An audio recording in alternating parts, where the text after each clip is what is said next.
Hello students, कैसे हैं आप लोग। पढ़ लिया आप लोगों ने लास्ट वीडियो जिसमें मैंने SN1 SN2 का डिस्कशन किया था। आज मैं हेलोहेल्केन हेलोएरिन की लास्ट वीडियो मतलब लास्ट लेक्चर पढ़ाने जा रहा हूँ आपको। इसमें SN1 SN2 जितना वहाँ पढ़ाया था उससे थोड़ा आगे और रीजनिंग, और बस फिर नेक्स्ट चैप्टर शुरू करेंगे। पहले इसकी एंट्रेंस वीडियो करेंगे फिर नेक्स्ट, ठीक है चलिए। तो इसके बाद इसकी एंट्रेंस वीडियो आएगी एल्काइल हैलाइड एराइल हैलाइड की, उसको बहुत ध्यान से पढ़िएगा। तो SN1 SN2 कंटिन्यू करते हैं जहाँ से हमने छोड़ा था, आगे देखते हैं क्या होता है। और देखिए SN1 and SN2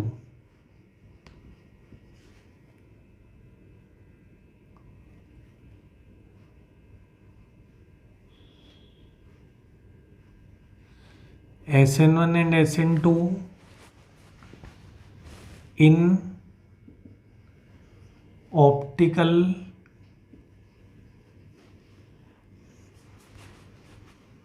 active compounds, यानी SN1 and SN2 in optically active compounds में ये किस तरीके से होगा वो समझा रहा हूँ मैं। तो देखिएगा ध्यान से बच्चों। केस 1,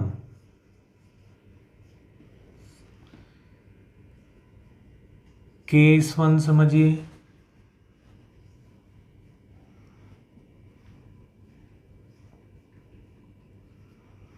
चेक करिएगा सभी बच्चे।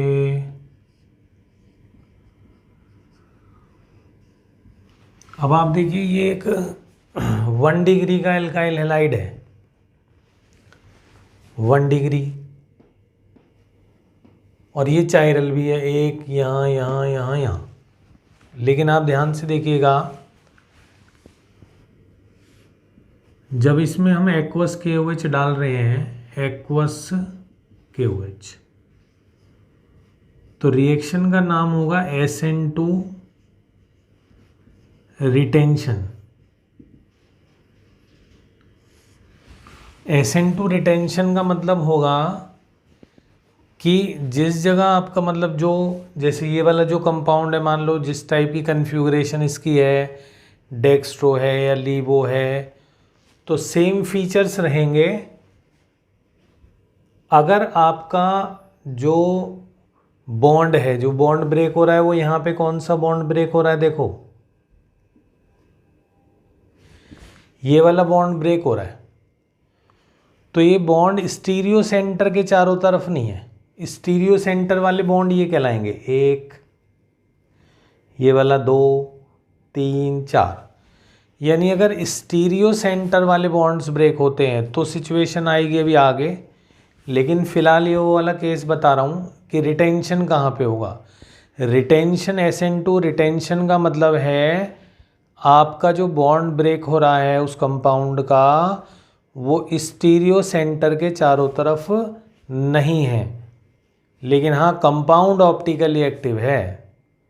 तो देखते हैं, सेम कन्फ्यूगरेशन रहने का मतलब है यहाँ पर H आ गया, CH2 आ गया, OH आ गया बच्चों, CH3 आ गया, CH2,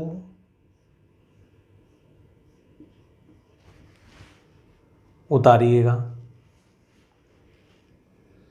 तो इस रिएक्शन का नाम होगा SN2 रिटेंशन। रिटेंशन का मतलब हो गया रिटेंड रही चीज। अब केस 2 पढ़ा रहा हूं मैं आपको, फिर केस 3 पढ़ाऊंगा, लेकिन ध्यान रखिएगा SN2 रिटेंशन कब होगा, जब आपका जो बॉन्ड ब्रेक हो रहा है प्रोडक्ट बनने के लिए वो स्टीरियो ओरिएंटेड नहीं होगा, मतलब स्टीरियो कार्बन के चारों तरफ नहीं होगा। स्टीरियो बॉन्ड ब्रेक नहीं होगा, समझिएगा। स्टीरियो बॉन्ड्स मतलब ये वाला, ये वाला, ये वाला और ये वाला, 4 बॉन्ड ब्रेक हो रहा है आपकी बार, ये वाला समझिए। तो 1 डिग्री इसको बोल सकते हैं, ज़्यादातर ये 1 डिग्री में ही होगा रिटेंशन। अब केस 2 समझा रहा हूँ, देखिएगा।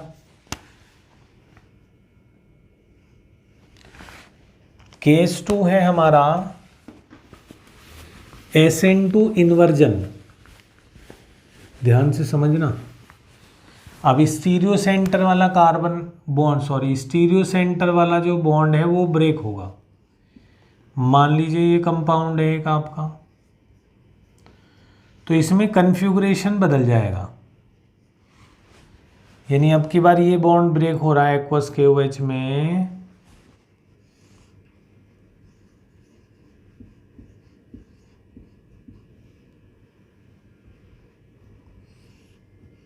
देखिएगा। तो इसमें अगर ये डेक्स्ट्रो रोटेटरी है तो उस साइड जाके लीवो रोटेटरी कंपाउंड बनेगा।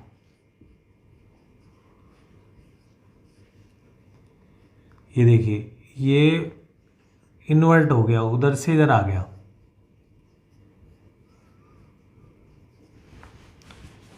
तो इसको बोलते हैं SN2, इस टाइप के रिएक्शन को इन्वर्जन।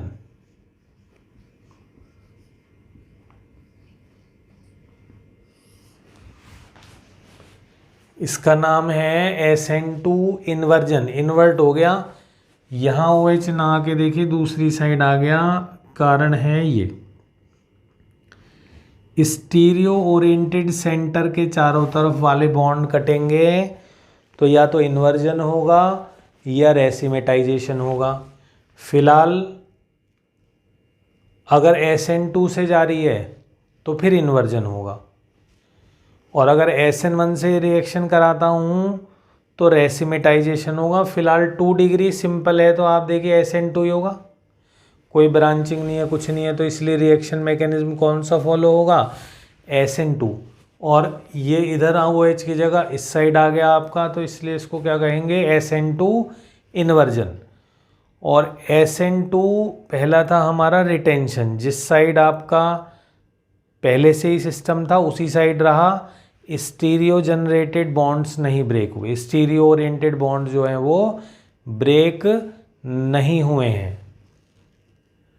अब मैं आपको बढ़ा रहा हूँ केस 3, जिसका नाम होगा SN1 रेसिमेटाइजेशन। देखिएगा,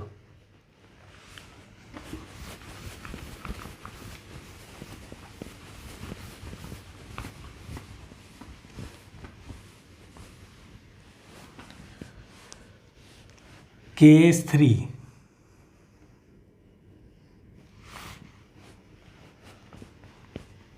SN1 रेसिमेटाइजेशन।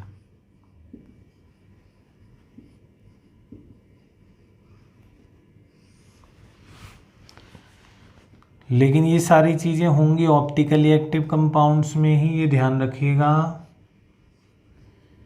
देखिए, ये 3 डिग्री का एल्काइल हैलाइड बना दिया मैंने।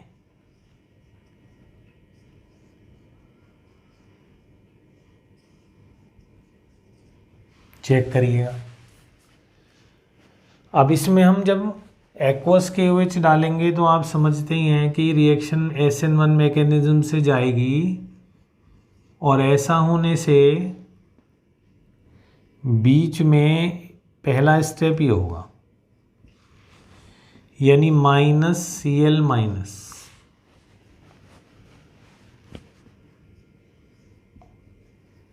CH3 CH2 CH3 CH3 CH3। Check करिए,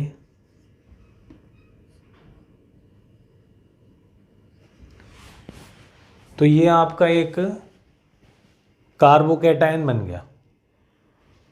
तो ये मान के चला जाता है कि कार्बोकैटायन में दोनों तरफ से एक्शन होगा। दोनों तरफ से एक्शन का मतलब समझिए, ऐसे भी आगे से भी OH आयन अटैक करेगा और पीछे से भी OH आयन अटैक करेगा। तो इस वजह से क्या होगा, यहाँ पर दोनों प्रोडक्ट्स मिलेंगे, लीवोरोटेटरी भी और डेक्स्ट्रोरोटेटरी भी। कहने का मतलब क्या हुआ, देखिए स्पेस बना के लिखता हूँ मैं। कहने का मतलब ये हुआ कि जो हमारे प्रोडक्ट्स होंगे वो ये होंगे,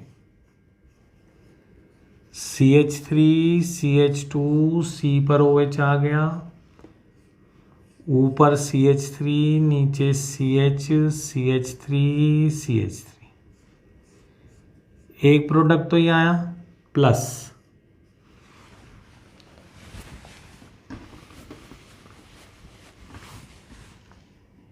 C पर इधर आया हमारा CH2 CH3,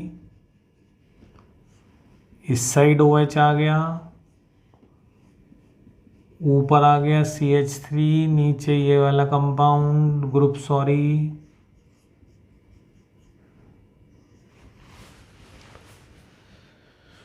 तो ये दोनों प्रोडक्ट्स मिलेंगे और ये एक इक्वल अमाउंट में होंगे और इसी को हम रेसिमिक मिक्सचर बोलते हैं, रेसिमिक मिक्सचर। तो रेसिमिक मिक्सचर मिला,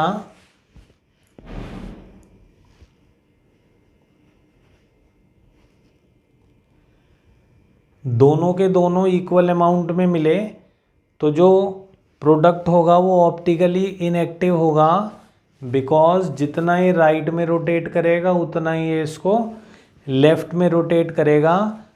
तो इसीलिए इस रिएक्शन को बोलते हैं SN1 रेसिमेटाइजेशन।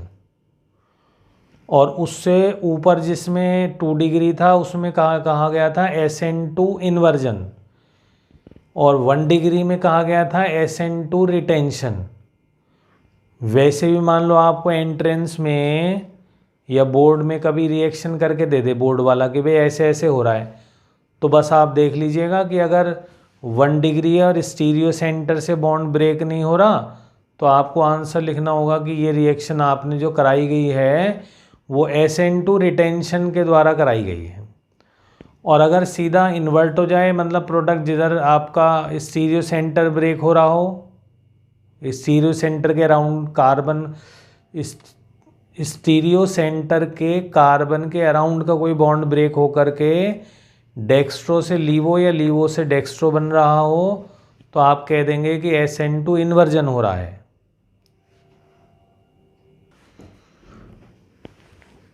तो बच्चों समझ गए कि नहीं समझे बताओ? SN2 रिटेंशन, SN2 इन्वर्जन और SN1 रेसिमेटाइजेशन। ठीक बात है। अब SN1 SN2 तो यहीं रोक रहे हैं थोड़ा सा। अब रीजनिंग पढ़ा रहा हूँ मैं आपको, इस चैप्टर से रिलेटेड रीजनिंग बोलते हैं कि भाई ऐसा क्यों हो रहा है, वैसा क्यों हो रहा है, तो देखते हैं चलिए।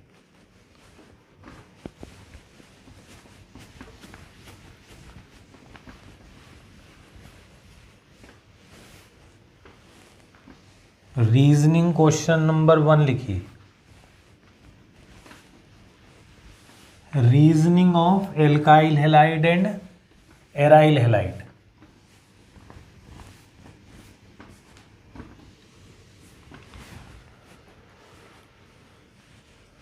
तो क्वेश्चन नंबर 1, रीजनिंग का क्वेश्चन नंबर 1 इस चैप्टर से related, why haloarenes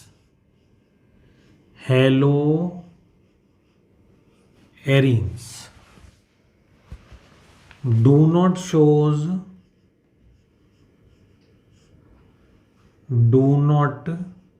shows nucleophilic substitution reaction, nucleophilic substitution reactions,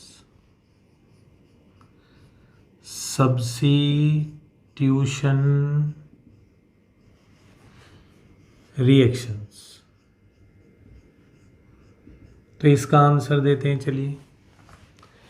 यानी क्वेश्चन क्या है पहले वो समझ लीजिए। वो ये कह रहा है कि बेंजीन के ऊपर जब हैलोजन है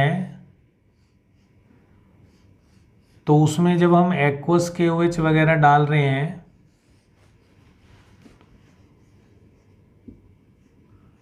तो नो रिएक्शन क्यों हो रही है?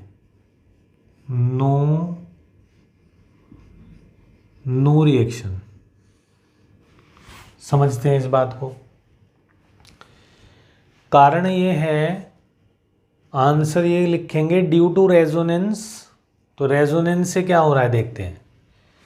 तो क्लोरोबेंजीन का रेजोनेटिंग स्ट्रक्चर बना रहा हूं मैं, चेक करिए। ये हो गया क्लोरीन, यहाँ lone pair lone pair lone pair lone pair, यानी क्लोरीन के पास 7 वैलेंसी इलेक्ट्रॉन्स हैं, उसमें से एक इलेक्ट्रॉन बॉन्ड बनाने में काम में आ गया। कितने बचे? 6 इलेक्ट्रॉन के कितने लोन पेयर्स होंगे? 3। चेक करिए। तो अब क्या होगा कि ये लोन पेयर सिंगल डबल के हिसाब से ये अंदर आया यहां पे बॉन्ड। चेक करिए। और ये इस तरीके से ओपन हो गया। अब आप ध्यान से देखिएगा इसमें कि ये डबल बॉन्ड कैरेक्टर आने लगा। Cl और कार्बन के बीच में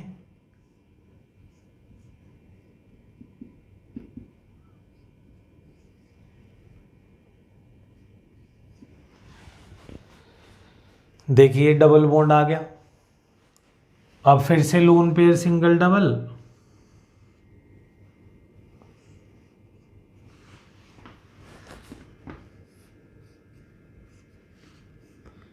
रीजनिंग में जो मैं आपको लोन ये रेजोनेटिंग स्ट्रक्चर बना के दिखा रहा हूं, इसको बना के दिखाना जरूरी नहीं है, लेकिन मैं आपको समझाने के लिए बना रहा हूं। अदरवाइज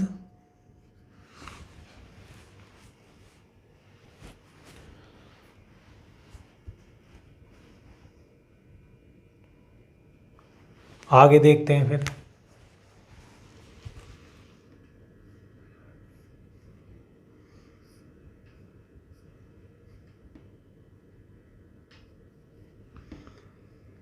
ध्यान से देखिएगा।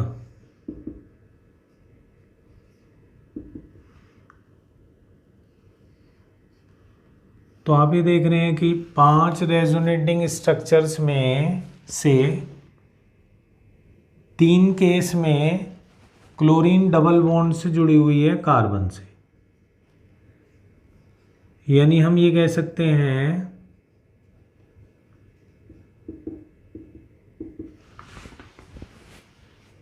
कि जिस कार्बन से मतलब कार्बन और क्लोरीन के बीच में हम ये कह सकते हैं कि पार्शियल डबल बॉन्ड कैरेक्टर है, ना तो पूरी तरीके से सिंगल बॉन्ड है ना पूरी तरीके से डबल बॉन्ड है। इसको बोलते हैं पार्शियल डबल बॉन्ड कैरेक्टर। कहने का मतलब है कार्बन और क्लोरीन की बॉन्ड लेंथ जो है वो छोटी हो गई है डबल बॉन्ड आने की वजह से। प्रॉपर डबल भी नहीं हुआ, प्रॉपर सिंगल भी नहीं है, यानी बॉन्ड लेंथ जो है वो सिंगल से तो छोटी है लेकिन डबल से बड़ी है। जितनी डबल बॉन्ड की लेंथ होती है उससे बड़ी है। तो due to this partial double bond character aqueous KOH do not reacts because bond energy increases। तो आंसर में जो मैं अब लिख पा रहा हूं वो लिखना है रेजोनेटिंग स्ट्रक्चर नहीं बनाने, लेकिन हाँ आपको आने तो चाहिए। तो आंसर देखिए, बोर्ड में ये आंसर लिखना है ड्यू टू रेजोनेंस। एक तो ये बात हो गई। There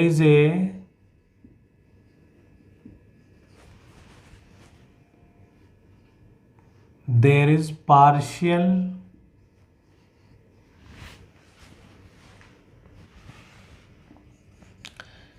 double bond character partial double bond character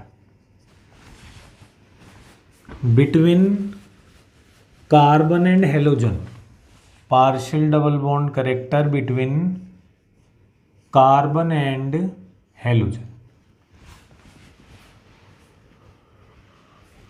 Due to this,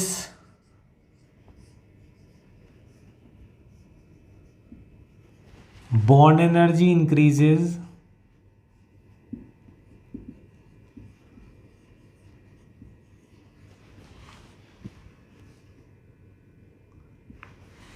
and compound do not shows nucleophilic substitution.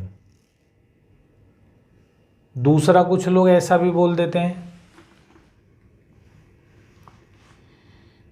X is attached, X if X, समझिएगा, if X is attached, समझना बातों को, ये दूसरा आंसर है. sp2 hybridized carbon,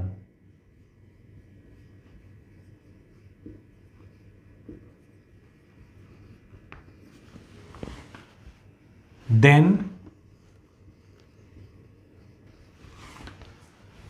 bond length is shorter.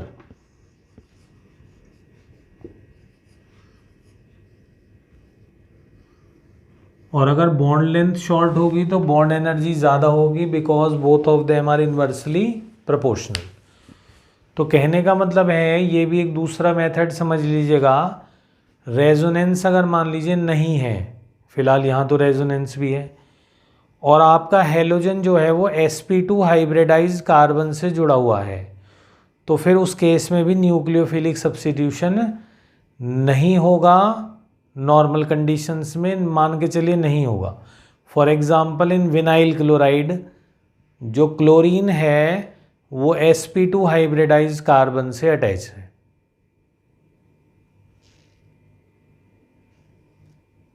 Reasoning question number 2 पे जा रहे हैं. ये सारा उतार लीजिए जरा. चलिए, reasoning question number 2. Why alkyl halides are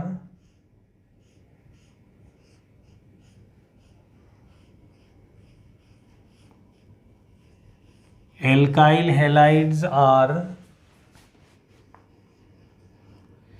immiscible in water, means insoluble. Immiscible means insoluble. तो इसका रीजन समझिए.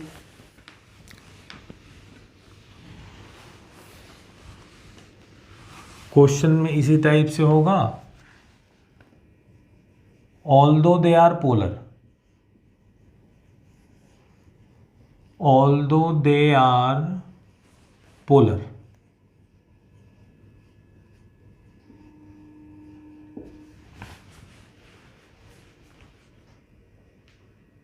तो immiscible मतलब insoluble. तो रीजन ये रहा. First reason, they do not form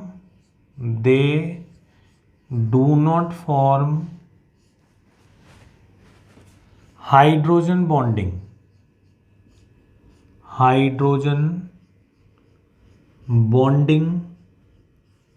with water.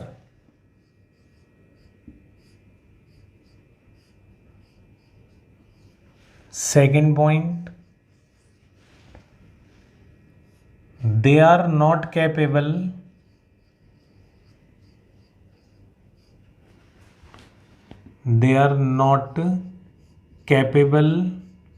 to break hydrogen bond formed between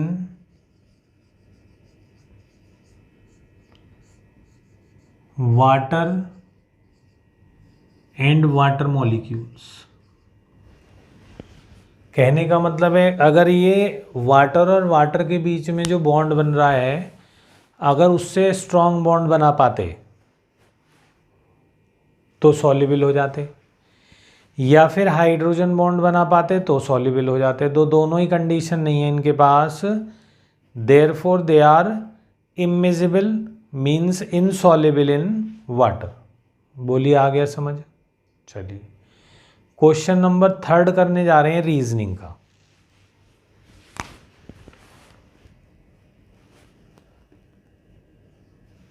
देखिए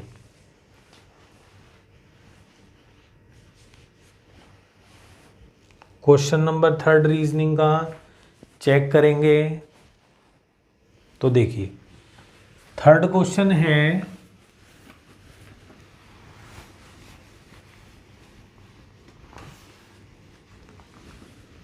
why dipole moment of comparison है y dipole movement of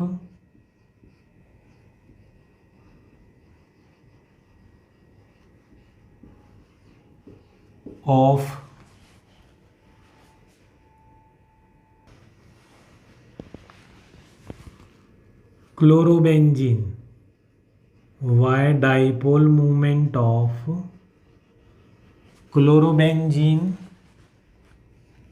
is less than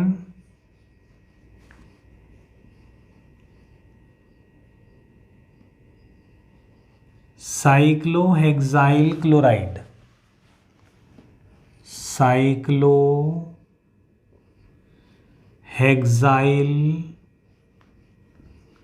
chloride. Check करिएगा। तो अब देखते हैं इसमें, अब ये है आपकी क्लोरोबेंजीन,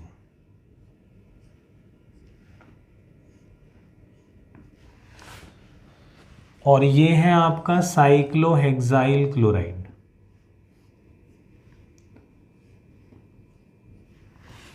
दोनों ही केस में यहाँ कार्बन है और यहाँ पर क्लोरीन है, यानी यहाँ पर माइनस डेल्टा है और यहाँ पर प्लस डेल्टा चार्ज है due to electronegativity difference. Same here, check करिएगा। यहां पर बॉन्ड लेंथ होगी D1 और यहां पर बॉन्ड लेंथ होगी D2।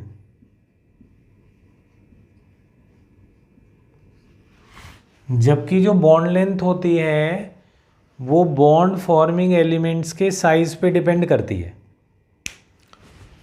तो दोनों ही केस में बॉन्ड फॉर्मिंग एलिमेंट सेम है, कार्बन और क्लोरीन, तो बॉन्ड लेंथ दोनों ही बार होनी चाहिए थी सेम, लेकिन एक बार अलग है और एक बार अलग है। कारण समझिएगा, ड्यू टू रेजोनेंस, यानी इस वाले स्ट्रक्चर में रेजोनेंस नहीं है, वहाँ पर रेजोनेंस है। अभी मैंने आपको रेजोनेटिंग स्ट्रक्चर बनवाए थे तो उसमें आपने पाया था कि कार्बन और क्लोरीन के बीच में पार्शियल डबल बॉन्ड करेक्टर है।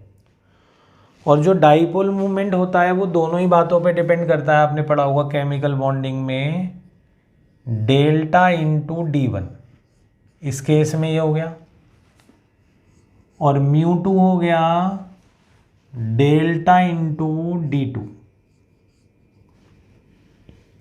D1 जो है वो D2 से स्मॉलर है, इसी वजह से μ1 जो है वो μ2 से स्मॉलर है। रीज़न क्या लिखेंगे वो अभी मैं लिख रहा हूँ, पहले यहाँ पेरीफेरी तैयार करिए। Why D1 is shorter than D2? Because of resonance there is a partial double bond character between carbon and chlorine in case of chlorobenzene, due to which bond length decreases and hence the dipole moment because it is a function of bond length। ये सब मैं लिखवा रहा हूँ, फिलहाल पहले यहाँ तक उतारिए। चलिए तो देखिए,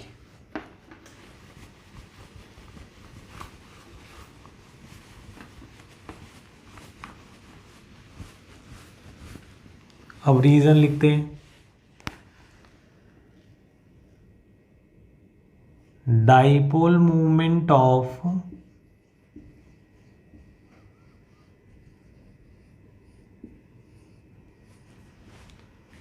chlorobenzene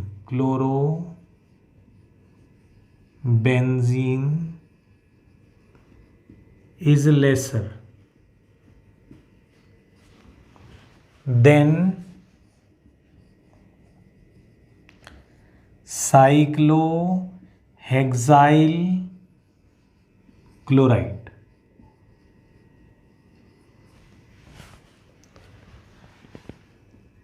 It is due to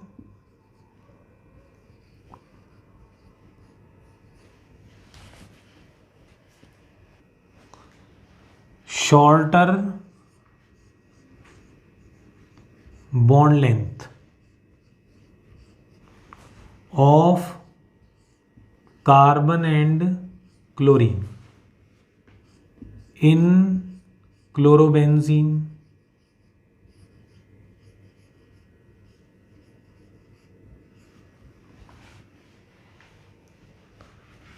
as compared to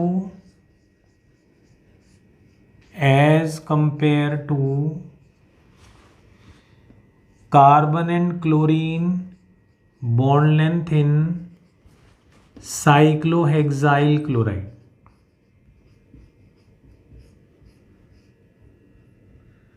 Cyclohexyl chloride.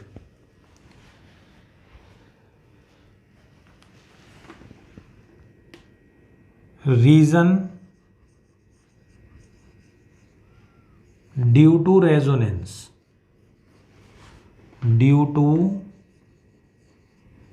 resonance in chlorobenzene.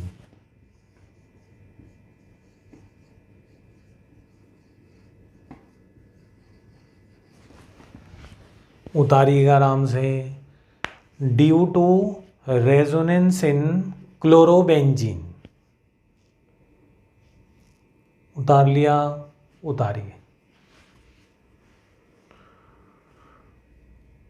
Next इतना मैं थर्ड क्वेश्चन उतार रहा हूं, आप लोग उतारे। फोर्थ क्वेश्चन देखते हैं।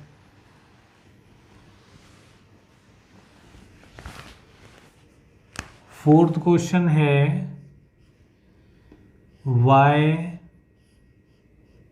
Grignard reagent is prepared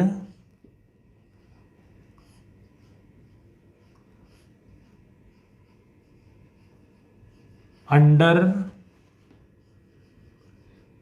anhydrous conditions.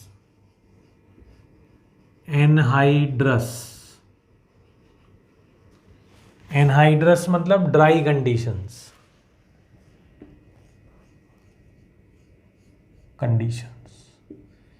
यानी मॉइस्चर नहीं होना चाहिए जब आप ग्रिग्नार्ड रिएजेंट बना रहे हैं। तो ये क्वेश्चन है, तो इसका आंसर समझिए।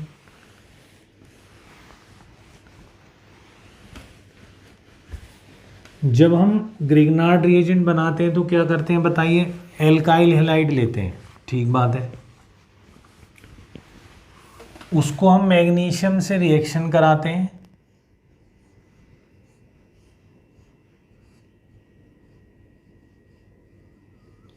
In presence of ether.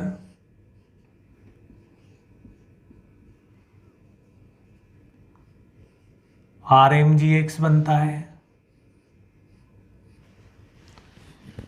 अब अगर हम यहां पर ईथर ना लें, मतलब ड्राई मीडिया ना लें, तो होगा क्या? देखते हैं नेक्स्ट लाइन में। RX प्लस मैग्नीशियम RMgX, ये एटमॉस्फेयर में जो मॉइस्चर है उससे हाइड्रोलाइज हो जाएगा, यानी इस साइड H आ जाएगा, उस साइड आ जाएगा OH।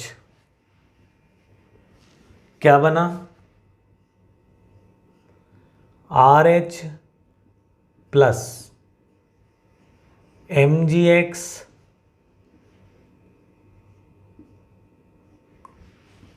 चेक करिएगा। यानी ग्रिग्नार्ड रिएजेंट को अगर ईथर की मीडिया यानी ड्राई ईथर में ना बनाया जाए तो Grignard reagent formed as soon as will be hydrolyse to give alkane. फिलहाल पहले रिएक्शन लिखिए फिर लैंग्वेज लिखवा रहा हूँ, दोनों लिख देंगे आंसर्स में तो और अच्छा है, लेकिन अगर दोनों नहीं लिखते हैं तो लैंग्वेज तो जरूर लिखिएगा। तो समझिए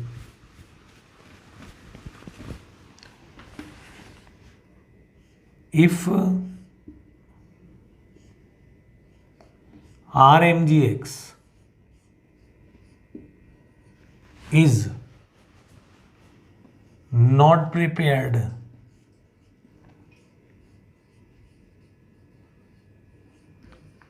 in ether, then as soon as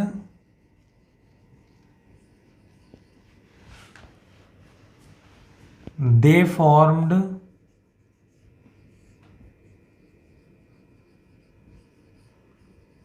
will be hydrolyzed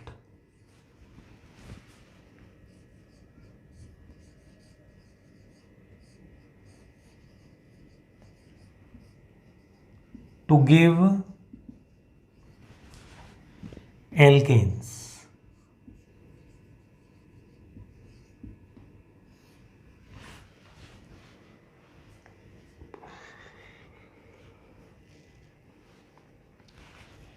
अब नेक्स्ट क्वेश्चन आने जा रहा है, फिफ्थ क्वेश्चन।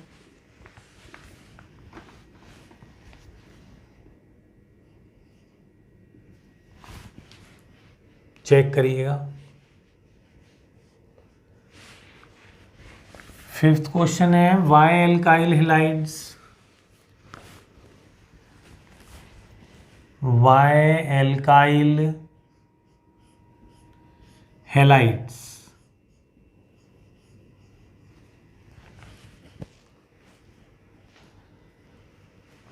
gives alcohols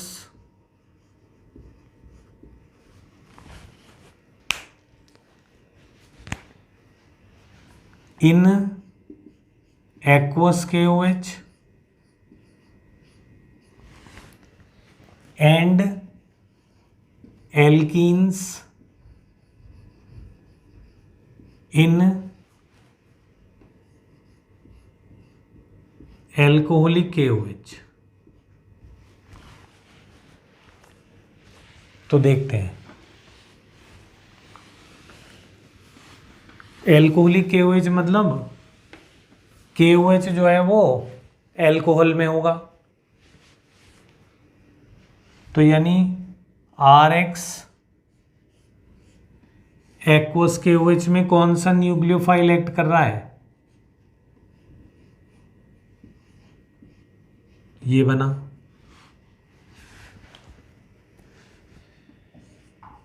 और एल्कोहलिक KOH में कौन सा रिएजेंट आ गया आप समझिए। मान लीजिए इथेनॉल डाला हुआ है हमने, तो अब की बार कौन न्यूक्लियोफाइल काम कर रहा है समझिएगा, ये वाला। तो OH माइनस में और C2H5OH माइनस में कौन स्ट्रॉन्गर न्यूक्लियोफाइल है, ये वाला। बल्कियर भी है स्ट्रॉन्गर भी है। कैसे पता लगाते मैंने आपको बताया था,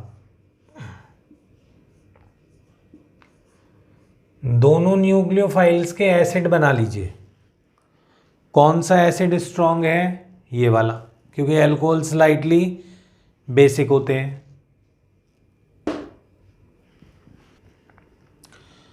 तो ये वाला न्यूक्लियोफाइल जो है ये एसिड स्ट्रॉन्ग है तो इसका न्यूक्लियोफाइल वीक होगा। तो जो वीक न्यूक्लियोफाइल हैं वो तो सब्स्टिट्यूशन शो करते हैं, और जो स्ट्रॉन्गर एंड बल्कियर न्यूक्लियोफाइल्स हैं दे प्रीफर्स एलिमिनेशन। तो इस केस में एलिमिनेशन होगा, क्या बना, तो फिलहाल ये रीजन हो गया, समझिए। अब रीजनिंग लिख रहा हूं। रीजनिंग है C2H5O- is the acting nucleophile. Acting nucleophile.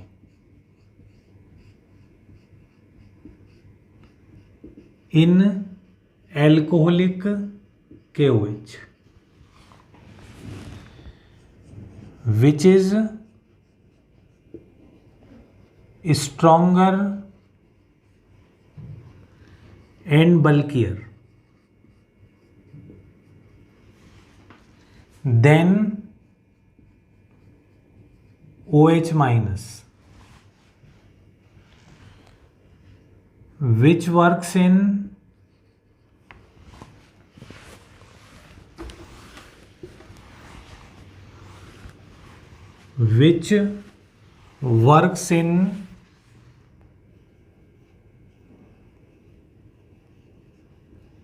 aqueous KOH.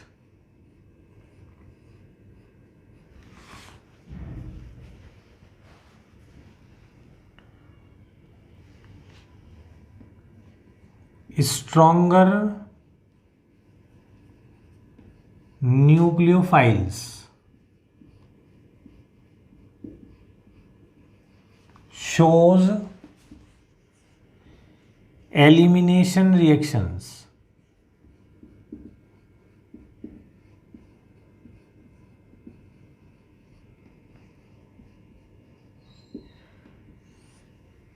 Check करिएगा।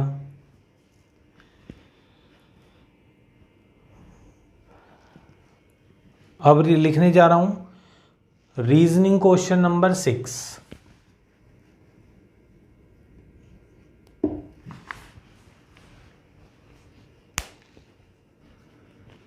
तो 7th क्वेश्चन उतारते हैं बोर्ड से।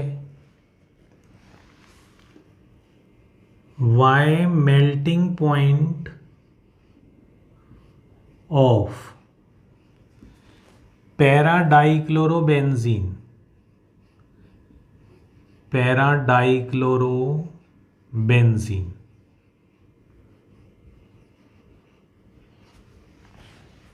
is higher than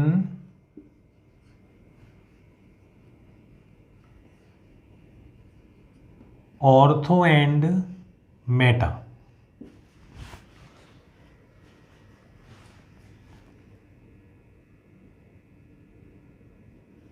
Solubility of पैराडाइक्लोरोबेंजीन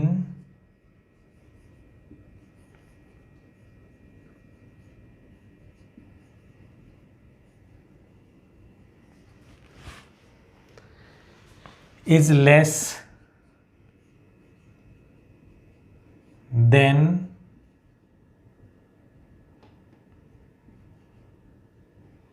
ortho and meta। Reason समझते हैं। तो पैराडाइक्लोरोबेंजीन जो है ना सिमेट्रिकल स्ट्रक्चर है, तो जब हम इसे सॉलिडिफाई करेंगे तो ऑर्थो और मेटा के comparatively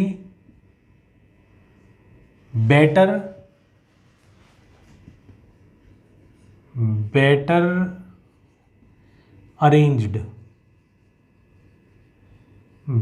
arrangement of molecules,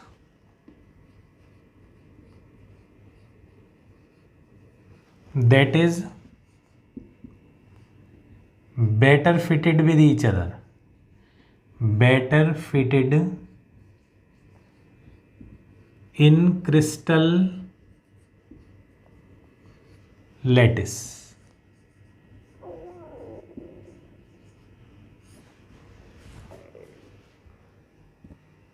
better fitted in the crystal lattice। अब सॉलिबिलिटी कम क्यों हो गई? क्योंकि जितना स्ट्रॉन्ग स्ट्रक्चर होगा उसको डिसॉल्व करने के लिए जितने स्ट्रॉन्ग बॉन्ड्स होंगे मॉलिक्यूल्स के बीच में, उतनी ही ज़्यादा हीट चाहिएगी हमें उन बॉन्ड्स को ब्रेक करने के लिए। तो सॉल्युबिलिटी क्या हो गई, कम। लेकिन मेल्टिंग पॉइंट होता है कि कितना अच्छा मॉलिक्यूल्स एक दूसरे के साथ स्ट्रक्चर में फिट हुए हैं। क्रिस्टल लैटिस कितना स्ट्रांग बना हुआ है, तो क्रिस्टल लैटिस स्ट्रांग है तो मेल्टिंग पॉइंट तो ज़्यादा हो गया, लेकिन उस क्रिस्टल लैटिस को ब्रेक करने के लिए ज़्यादा हीट चाहिए, तो इसलिए सॉल्युबिलिटी हो गई कम। यानी लेस सॉल्युबिलिटी का क्या कारण है, solubility is less because of more heat is required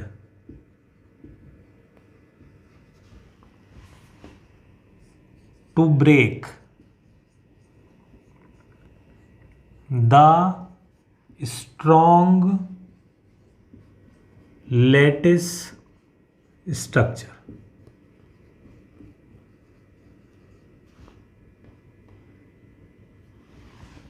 More heat is required to break the strong lattice structure। तो फिलहाल आज के लेक्चर में इतना ही, थोड़ा बहुत अगर रह रहा होगा तो नेक्स्ट लेक्चर लेना ही पड़ेगा मुझे लग रहा है, तो उसमें कन्वर्जन की प्रैक्टिस और थोड़ा बहुत करा के 14th video will be the last video of